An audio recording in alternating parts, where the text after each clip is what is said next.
at 9th Avenue campus, which seems like forever ago, but and then definitely since we've been out here at Anschutz. And prior to that, I have a Ph.D. in health education and health promotion, and then I did a postdoc in epidemiology at UNC Chapel Hill.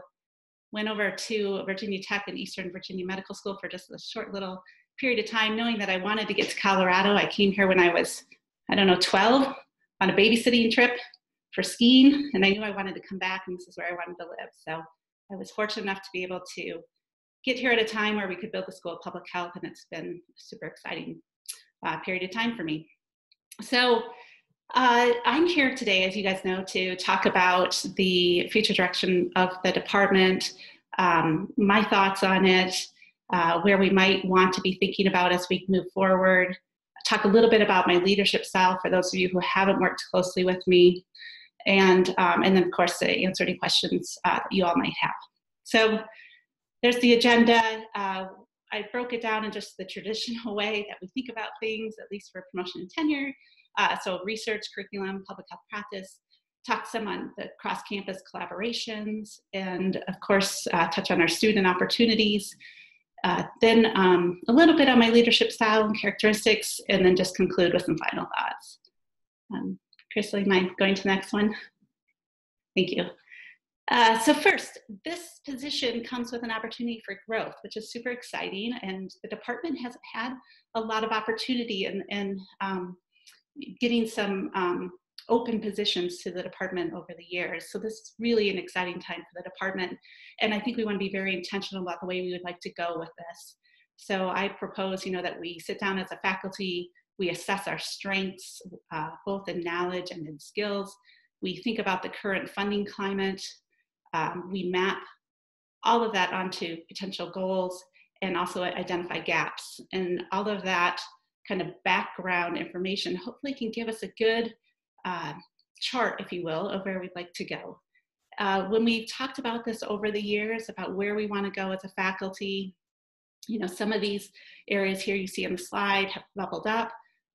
Dissemination, implementation, health disparities, mental health, digital health, among others. So some skills, some methods, some more on content knowledge areas. And so I think we want to definitely get a good roadmap of where we want to go, be very intentional about how we move forward. The other thing that with this opportunity for strategic growth, I think is a good time for us to be thoughtful of diversity. I know this is something that we continue to strive for at the school level as well as in our department. I would hope that as we do these hires that we're very intentional about increasing the likelihood of hiring a diverse faculty. And I think that if we can get more diversity in our faculty, then that will reflect diversity in our future student body. Crystal? Thanks. Okay, so with having said that, with research, so the Department of Community Behavioral Health is unique because we have a lot of diverse expertise, and it's fabulous because if you want to learn something, more often than not, we're going to have faculty who have some idea of what you want to do for incoming students. But I think that it also can be a disservice.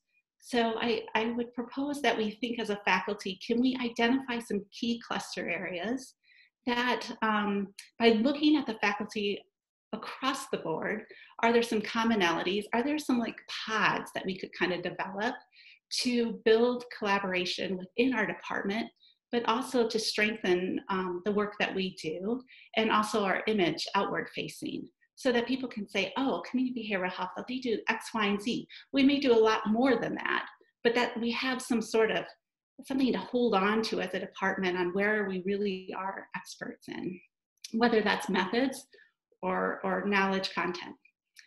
I think that our department could expand the research networking opportunities to be really thoughtful about what everybody in our department's doing. Our department is quite large, especially when you get to secondary appointments, to better understand what everyone's doing so that we can be aware of possible points of synergy that we could collaborate with others on. And not only just in our department, but across the school and AMC. I think that we are collaborators in this department. It's a strength of ours, and we could be more intentional in our networking. And then, you know, with everything, everybody seems to want to, on paper, want to collaborate. We all have that spirit in us, especially I think in this department. But oftentimes it comes down to time and resources, just given the way our school is structured. So I would like to identify pilot grant monies that would really promote innovation, so that we can think about, one, building these cross collaborations, but also getting some pilot monies to bring people together to do some work. And again, really striving for innovation, thinking differently than we may typically think. The next piece is rewarding and promoting diverse funding portfolios. And this is really for, from assistant professor all the way to full. Is sometimes I think we get kind of in a routine where we go for the same funding, and especially when we're junior faculty, maybe we go and we keep getting turned down, if you will. And so to help provide a culture where we can have people provide advice and expertise on maybe how to repackage your ideas so that they're more successfully received. And so maybe you typically go to foundation money, and maybe there's another foundation that you could be thinking about, or maybe you typically go for NIH money. I haven't really thought about doing more on the foundational side. We have expertise in all of those types of funding mechanisms in our department, and I think sharing what everyone knows would help the department as a whole. Promotion of faculty's research. I think to date, our department has done well on the internal promotion, and we've made some progress on the external. I think this could be even more. You know, what I find is oftentimes people don't like to toot their own horn, if you will. And if we could provide a culture where that's just kind of expected, so that people don't feel off in doing so. And so that we really recognize our grants, we actually push them out, we do press releases, we get our information out to our partners and our stakeholders, and we showcase our work a little bit more, and try to identify both informal and formal mechanisms for it. And that will just help people better understand what we do and get people talking more about CBH. Internally, on mentoring, there's two types of mentoring that we've been doing in the department that I think have been great. I think we can even look into it in a little bit more in-depth way in some ways. The first part is about identifying and retaining strong faculty and staff. And here it's finding the appropriate mentorship for each faculty member. And whether that's in the certain area of expertise, or maybe it's just interpersonal wise and professional growth, that there's a good match for people, but that everybody in the department has a person, someone that they're going to really help guide them through their development. I think is really important. And I think we have good models that we've done in the department in the past, but to try to really hold true to keeping this model going and people committing to regularly meeting and building those relationships. I think a lot of it's happening organically, which is great, that people are getting the mentoring in some way right now. And then as far as the faculty student mentorship, this is something the department we've talked about, we've done off and on, and it's trying to figure out a feasible model where incoming students, at least in that first year, can get matched to a faculty member that's kind of in their area. Now, I recognize students' interests go all over the board and sometimes change, but oftentimes in second year students, I reach them somehow they get to me. And I'm like, oh my gosh, and they're like, oh my gosh, and we both had mutual interests, and we never really got that connection till later in their tenure in CBH. And so if there's a way we can, and I know there's a lot of difficulties in really trying to do this well, but I think we can go back and revisit this and try to identify opportunities for students to get involved in research earlier on, preferably even in the first year of their master's. And then to help do all of this, I'm proposing that we have some sort of additional leadership role for research in CBH.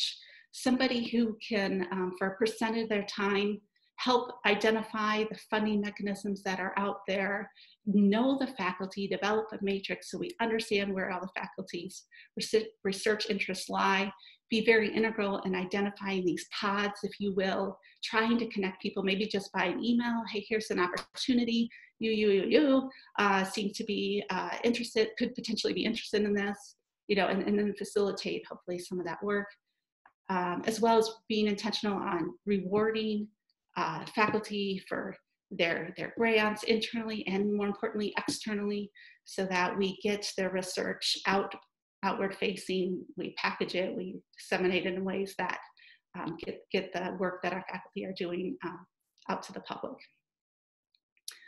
Crystal, next please.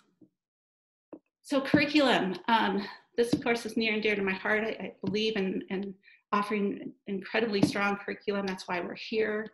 And our teachers should be really rewarded for the great work they do, especially in this kind of climate where we're on soft money and oftentimes teaching is hard to really work in to do a great job. So I'd like to propose that we offer our current programming, because I think we have great programs already for our department. But I think even given COVID-19 and just the landscape right now, and who knows what the new normal is going to look like, really going back and revisiting our curriculum, thinking about, can we offer any other programs online in addition to our leadership in PH? You know, is there potential to move some things online and be thoughtful of that, and especially, like I said, given where we're at right now with COVID. And it might be just a win-win because we're having to convert so many courses online right now, but I wouldn't ever want to lose our in-person programming. Consistently, we survey students year after year and they say, oh my gosh, I can't imagine this being online. I do think we can repackage some things online, but I also know that there's a lot of the work we do that face-to-face is just gold standard, if you will. Examine and streamline current offerings of courses to identify best timing and course enrollment. You know, we have gone back and forth on this. I think initially when we had CBH, we offered each core course once a year, then it was twice a year, then we even got to the point where some of them were 3 times a year. And I think that we need to go back and revisit what is that sweet spot, get our instructors together, making sure we're not compromising our curriculum and our educational offering, but also being thoughtful of that we have a full course and that we're being cost effective in the way we're approaching everything. Develop pipeline programs. This has been talked about. In fact, for the last 2.5 years where we've had a couple candidates come in, they've thought the same. I think that there's opportunity for this. There's, you know, the pipeline that we have for our 5-year program that we can really nurture even more so. And then maybe develop some new ones. And you see there like Native Americans in rural areas. And I think when we think about expanding online programming, this could be a great way that we establish more pipeline programs. If we think about the rural areas, like with the Rocky Mountain Prevention Research Center, we serve a lot of communities in rural areas. Oftentimes those residents want to stay in their community and plan to stay there generation from generation.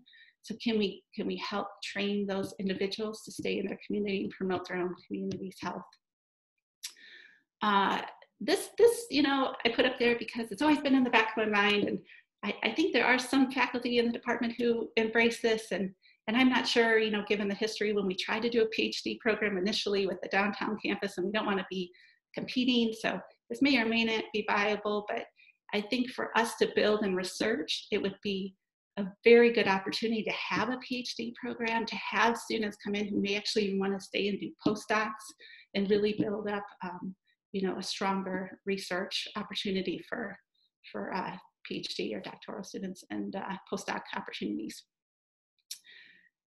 Whichever way we end up going with the strategic growth hires, ideally we're going to be bringing people in that offer something new to our department. And in doing so, I think there may be a need to create a new course or two to fill whatever gaps we identify.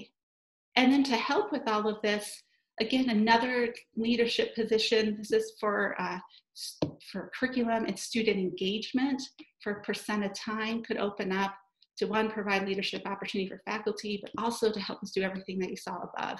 And in particular, I see this individual really helping with student engagement from marketing, you know, all the different programs that we have within CBH, all the different degrees, as well as student retention. You're going to see in the next slide with the students about a key mission to build this culture of inclusivity. And I see this person as being kind of the glue to make sure like the competencies are all, you know, being met across all the different programs, as well as the student engagement piece from recruitment all the way through retention and graduation. Crystal, next. Public health practice. This is a piece in the department that we've fought for over the years to get it into promotion packages, and it's great. We've made a lot of headway here. I think we could even do more to really increase the value of this piece of work that I feel our department does very well, and it's a critical piece to our mission. So the key things you'll see here: continue to strengthen our ties with community partners, especially CDPHE, to be intentional about where the state is going and how our efforts are mapping onto theirs. To nurture and promote the partnerships with these community organizations and provide student opportunities. I recently started talking, John's aware of this and a few others, about student opportunities where we've been working with community organizations that we've partnered with to bring in incoming students who can be placed in kind of an externship, if you will, into a community setting. So to work for pay early on once they come in, and then continue to work with them throughout their tenure here. And that's a win for our community partner because they get the time to work with the student and then open the doors for potential future employment later. And it's a win for our students because they get a paid opportunity in the community experience. The next point is to bridge research to public health practice. And I think here we can really highlight all of our community partners and our engagement. We do a lot of work in the community. And in many cases with our department, we're doing true community-based participatory research, and they are equal partners. So I would like to see, I love the Ignite presentations that Carol started. I think they're fabulous. And I think we could even add a section in there where we bring community partners and highlight those partnerships. And then continue to leverage our networks. So one of the things our department I think could be really great at is the dissemination and implementation. As we learn what we're doing in research, can we get that out to our communities in a thoughtful way? And the last is to really promote and showcase these efforts internally and externally. And I think externally we did this, gosh, maybe, I don't even know how many years ago, we did something kind of like this, but I don't think it really gained traction. But I really like the idea of bringing our partners in, having some event, recognizing their work, even offering some sort of community engagement award or something like that within our department. Crystal, next, please. Okay, student opportunities. Boy, you know, every year for 10 years, I taught one of our core classes. And most years we had a discussion around, well, every year we had a discussion around social capital. And most years that discussion turned to, well, what's the social capital here at Anschutz? And what's the social capital actually within the school? And even more so, what's it within the department? And consistently there was room for improvement from the students on how we can really work to provide this community of inclusivity and support, especially in a commuter campus. And always tons of great ideas came out, tons, but the implementation fell short. And I think it's because we just didn't have resources and commitment put there consistently. And so what I wanted to propose was a student committee, a few MPH students, a few DRPH students, high energy, great ideas to come together for the department to actually pay a student to be the lead. And their goal is to get feedback from students, identify some potential programs and events that can help provide this culture, you know, of just a community. And then to work with school and campus level initiatives. So for example, like the Stress Fest that was supposed to be held before COVID-19, our department could have been there to really help provide a section, you know, for students with the expertise we have in our department. We've done something similar to this in the population mental health and well-being program with like kickball tournaments, you know, and then we go on, you know, we have engagements, outdoor engagements, and then we've had some holiday things and such. But the kickball tournament's a really great example because we have faculty and students together. And I think if we could figure out doing some of those things where we're away from academia and it's just more, a way for us to informally connect. And again, the pushback is always build these and then do students come? Well, maybe they don't come. So that's why I think getting the students to kind of own this and be a committee and really run with it, hopefully will be helpful. I already talked about the work study positions, those externships, to keep continuing to grow the opportunity for students to get out and do community engaged work, even beyond their practicum and capstone. And then, like I said earlier, identifying that mix between the faculty and student and mentorship ideas early on, so that if students do want to get involved, whether it's research or public health practice, they're aware of what's happening early so that match can happen. Okay, next, Crystal. Okay, thank you. Okay, so the other piece is to promote CBH. And I think as chair, that's a really important goal, is for me to really be intentional is how can we promote what everyone's doing within the department to help build them up, to make sure whatever work they're doing is getting out there to the other faculty, so everybody knows what everybody's doing, and supporting them in their growth in whatever ways they need, and in part with the mentorship opportunities we just described, as well as just developing and continuing the way our faculty is right now, where everybody is very sharing and supportive of one another. And then promote CBH externally. And here I think this is a key role of the chair, is to really promote what we're doing out to the other departments, the other centers, to actually make sure that everybody knows what we're doing, to help get us the resources that we may need to fight for CBH on whatever we need to be fighting for. And then across AMC, to be going out to other partnerships outside of the school, to try to bridge to other departments in School of Medicine and the College of Nursing, et cetera.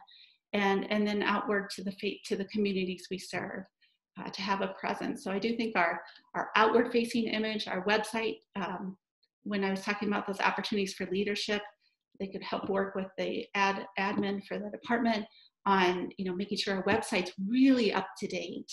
And I think that we could spend some time doing that, as well as being intentional about social media, getting our stuff out through social media, press releases. I think Dean Sam's done a great job since he's been here on having all of the news things every week. I'd like to see CBH in there and have people hearing about us outward facing, as well as promoting CBH at events. Okay, Crystal, next please.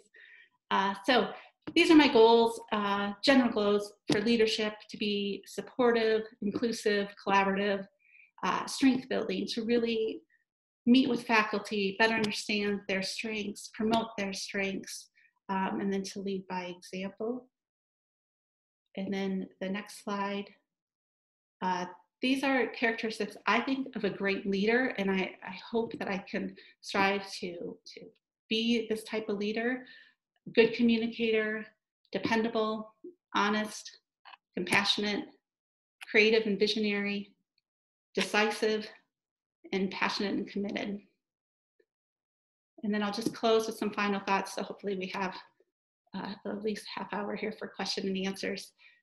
So in the immediate future, I think better understand the current status of the department. Even though I've been in the department for so long, I feel like if I become chair, I'll have a better understanding of the strengths, the resources, needs, potential areas of growth, to really better understand all that, to listen to the faculty and where they are right now, especially given the pandemic and just where we are as a whole, and then move forward and be thoughtful of these strategic hires I talked about, identify potential cluster areas where we want to grow. And in 5 years, the goals I think that would be great for the department are recruit new faculty and strengthen these identified strategic areas, grow a diverse funding portfolio and make that outward facing. What are we doing? Showcase what we're doing in our center, we put together reports and we have all these pie charts and we show everybody what are we doing. I think similar type thing of strong marketing. Continue to offer excellent educational programming, expand online opportunities, strengthen the partnerships that we have, both local and statewide. And all of this, I hope 5 years from now, promotes CBH. That people talk about CBH and outward facing people go, oh, Colorado School of Public Health. Oh yeah, their department at CBH, they're really good at X, Y, and Z, or a lot of other things, but that people can kind of grab hold of some key places and pieces that we're really experts in. And I believe that's it. Questions? Thank you, Jen. This is Jill. I think we were with a large group like this, we thought maybe it'd be best for us to try to manage the questions. I do have one question, but if I don't have any more, maybe we'll have people open up their mics and ask them. But this is a question from Sheena. She wanted me to say to you, thanks for a great presentation and apologies for having to drop off early. Can you expand a bit on how we could differentiate a PhD program from the Health and Behavioral Sciences PhD program at CU Denver, particularly given region rules against duplication of doctoral programs across the system? Yeah, that goes back to when Lori and I went over to HBS for meetings maybe a decade ago when we were trying to do this. And but we landed on just getting the DRPH because it seemed like just the better route to go. So I think it would have to be going back to HBS because we wouldn't want to be competitors. But what I would say is that I think you get two different types of students. I really do. Having taught downtown and taught at CSPH, I think we would get some different students who are more interested in the public health realm of research than more of the, sometimes it's, there are some students downtown that are interested in applied public health work, but there are also students downtown that are interested in work that is not as applied nature and is more of a traditional, I'm trying to think of like they do a lot of work with anthropology and work that maybe wouldn't be, it does inform applied work, but it may not be completely in the same way we would think of public population-based approach work in public health. So long story short, Sheena, if you're on or if you're not, I think that we would need to go back, look at the two programs, get faculty from both, really kind of bring back what we did years ago to see if it's changed. We were so worried when we did the DRPH that we'd have a lot of students applying to both. We really didn't see that much at all. Initially maybe, but I don't think lately it's been a whole nother pot of students that are coming to the School of Public Health. Great, thanks. It looks like I have another question from Betsy Riesendahl. Thank you, Jen, for a thoughtful look at our department. I really appreciate that you recognize the diverse strengths and need for enhancing visibility of our work. I was wondering if, in addition to traditional academic curriculum, you had any thoughts about community and workforce outreach through badging or other professional certificates in our area. I think we could explore it. I think it's an area that even at the school we're trying to figure out. If, for example, some of the certificates, if I'm hearing you right, Betsy, on this, some of the certificates that we have were really designed to bring the current workforce in to further their skills, and we just haven't been able to do it.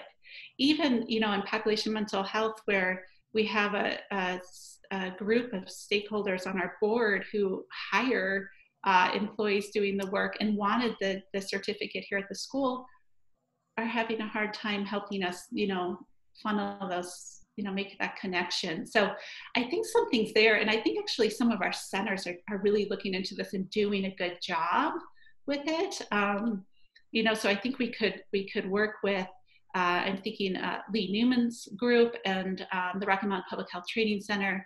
They both have been doing a lot of kind of in the space or thinking about it. So I think that there's opportunity that we would want to explore kind of who's been somewhat successful in this, but I don't think anybody's really figured out a great way yet how to do it, but I think it is an untapped area.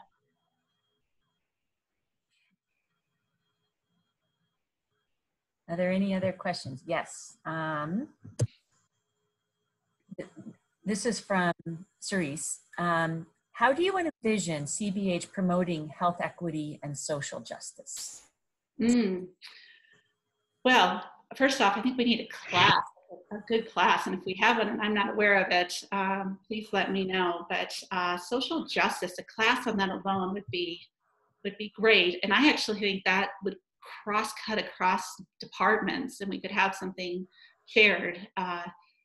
So that piece is integral. It's integral to CBH. It's integral to PMH. I know I see Courtney on there. And so I know the work she does is really in line with the social justice. So CBH, I think, could play a stronger role there. And, you know, that's part of what, when we think about increasing diversity, it's having courses like this. And again, like being more intentional about how we're trying to address these issues, both as a school and then, you know, so that people who look at our school, even our outward facing image, shows that we're trying to really tackle some of these issues. Great, thanks. I have another question from Carol, Carol Kaufman. Thank you, Jen, for this thoughtful presentation. Could you say a few words about how you would manage the balance and synergies across your multiple roles in the department, or actually school? Sorry. Yeah, Carol, that's a great question. That's probably the first one that I had to figure out before I'd even come this far. You know, and so as you all know, I'm stepping down from the director's DRPH. I've actually let some teaching go. And there's talks with Dean Salmon about the population mental health and keeping that intact. We have I have great managers right now and a research coordinator that could play a more prominent role. And then the PMHW may even move into CBH potentially. So I think that the structure for my responsibilities as being director with this new proposed model would free me up considerably so I could really focus on this chair position. But that was the first concern that I had. Especially, you know, there's nothing like trying to become a chair during a pandemic. So I have another question, unless I see any other questions. How does the COVID-19 epidemic affect your thinking about plans for the department? Yeah. I mean, obviously things are rapidly changing. What are your thoughts? Yeah, well, you know, and I think it hits our department even a little bit more so in a different way. I'm sure like with the labs being out, you know, being away from the labs hurt some departments early on. I think it's going to hurt our department later on because as we do so much work in the community, that's all being compromised to some extent right now. And we're having to really rethink, how do we do our community work? And more importantly, as this rolls out and we reopen, then it's like, well, is it safe for our employees to go out there? And are we putting them in a compromised position to make that decision?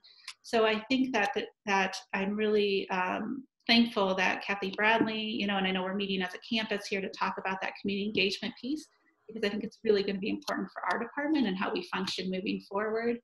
And then, you know, I think from my understanding of how the faculty responded to moving everything online in the spring, everybody was great and really responsive.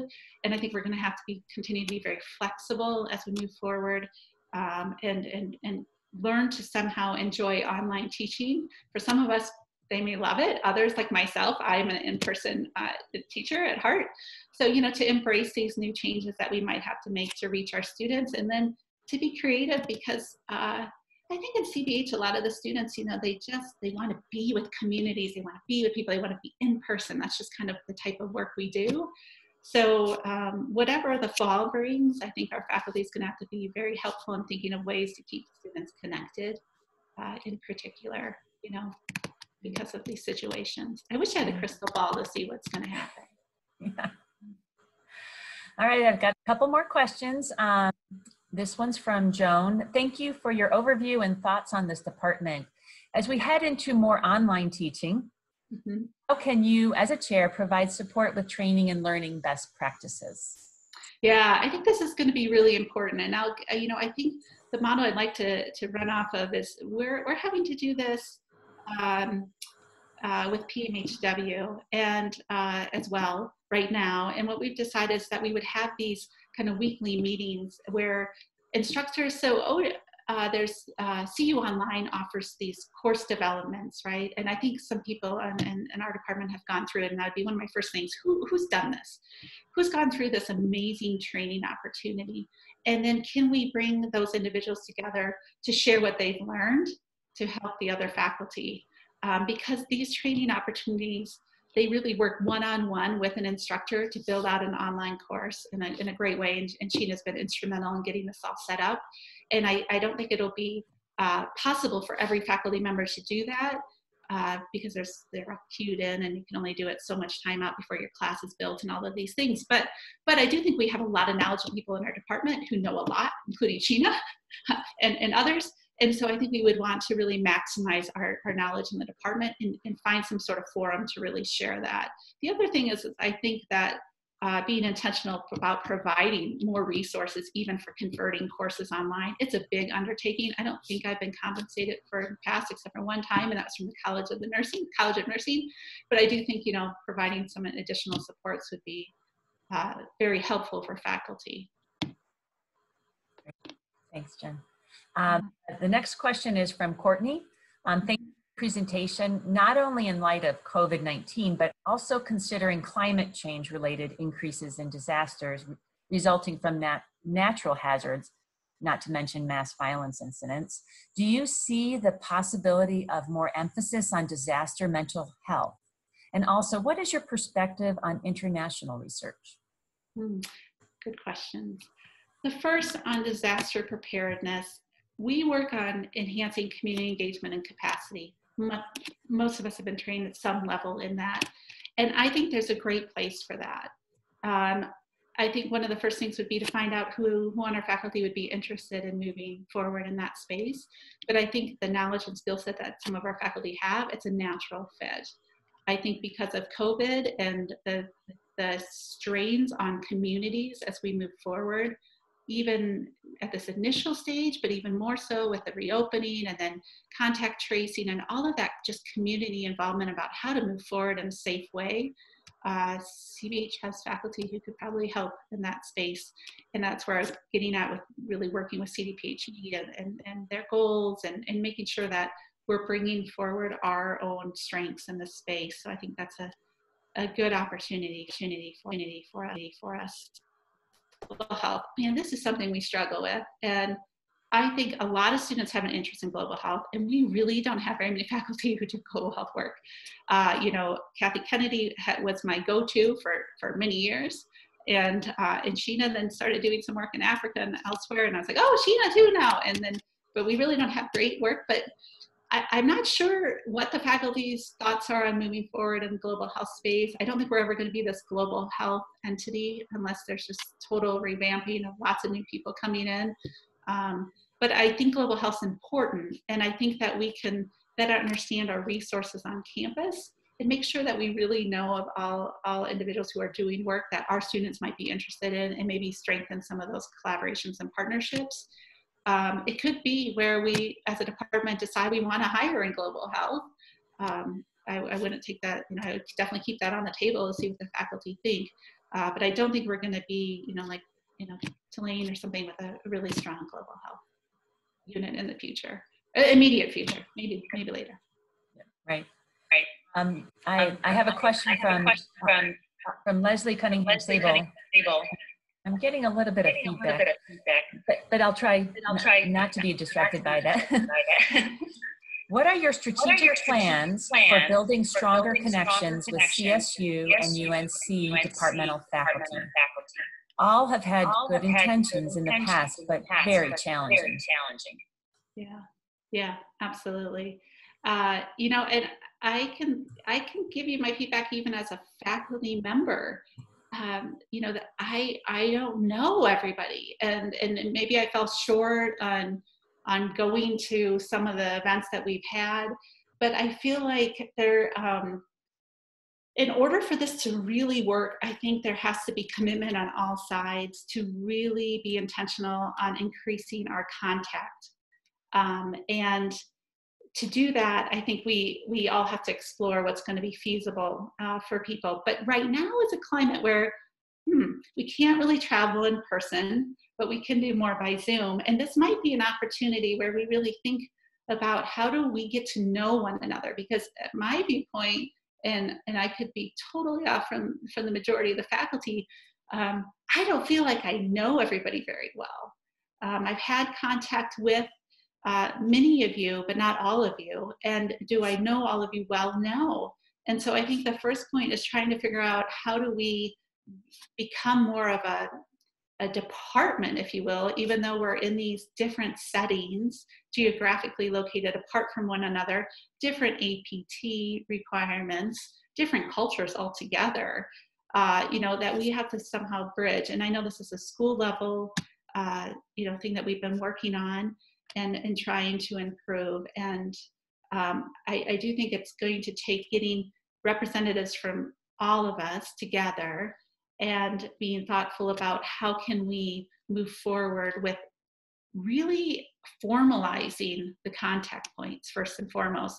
But I do think this idea of these cross-cutting pods, if you will, and being thoughtful of that, I'm hoping that those are identified across the universities, and that similar to what we do at an institution, if this, if I become chair and we get monies for this, these pilot monies would be just for our department, and part of it would be to really build, get a couple people working together across the universities, and at the very least that gets communication going, and then you've got at least a couple people at each department who are really a better understanding the other schools, and can slowly build from there. But it's a difficult thing, and I think we're going to have to come together and think through how we want to move forward on it.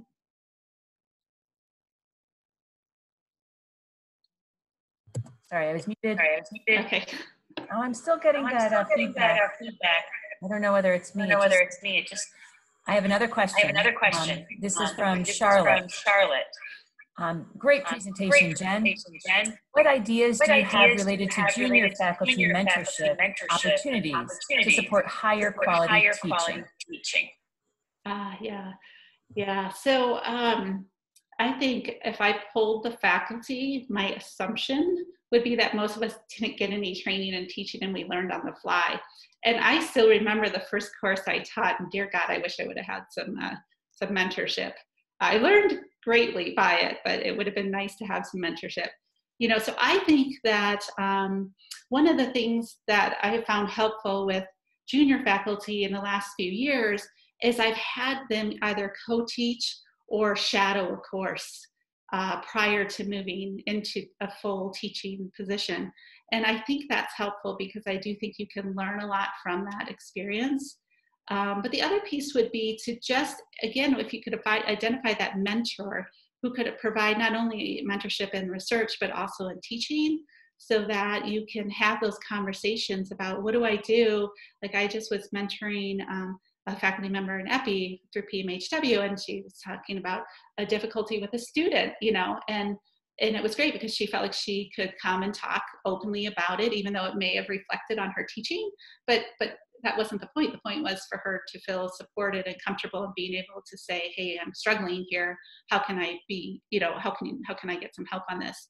So I think, again, developing that openness in the department where we can provide that feedback in a way that's not threatening. The other piece we've kind of gone back and forth on, I don't think people are really comfortable with this, but would be, if someone wanted a senior person to come in and shadow them teaching and give feedback, that could be a potential. I would never want it to be like it's going to happen. It would be more if a faculty member wanted it and someone was willing to come in and provide that mentorship. But I wouldn't like to get into a space where we objectively sit in classrooms and evaluate people's teaching, personally.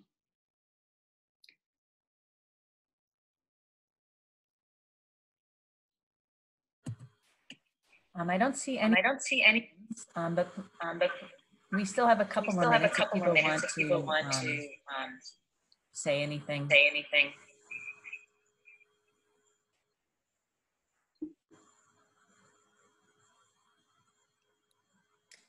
Hi, Jen. So this is like the presidential debate question. What are you going to do on day one? Oh, what am I going to do on day one? Well, I'll probably be here, so I'll probably still be in my sweatpants or whatever, sitting at my computer. You know, I think day one in the early days itself is just to better understand the department, you know, and so to fully immerse myself in meeting, hopefully, Carol, with you and with Lori, the interim right now, and even touching base with Sheena, who has a great knowledge about the department from the past, and just really getting a better understanding of where everything is will be my first thing. And nothing really exciting, but I think that's it. I think I've just got to sit and learn, you know, really acquaint myself to where the department is, because, you know, I know it from a faculty perspective only.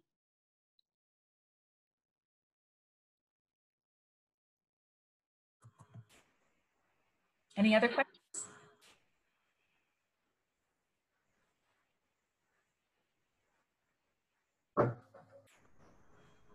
Jen, do you want to say any sort of last words or anything like that? Otherwise, I know you're meeting with a number of smaller groups, which you'll be able to have, I think, hopefully a more intimate conversation with this, groups within the department. And I think that maybe individuals are saving some questions for that as well. But otherwise, I'd like to thank you for conducting the public forum. I think it's been very helpful to allow people to get an idea of what your vision is, as well as be able to ask questions. Thank you. Thank you. All right, thank you very much. It's been my pleasure being here. If people have questions, I think you know where to find me. Okay. Bye.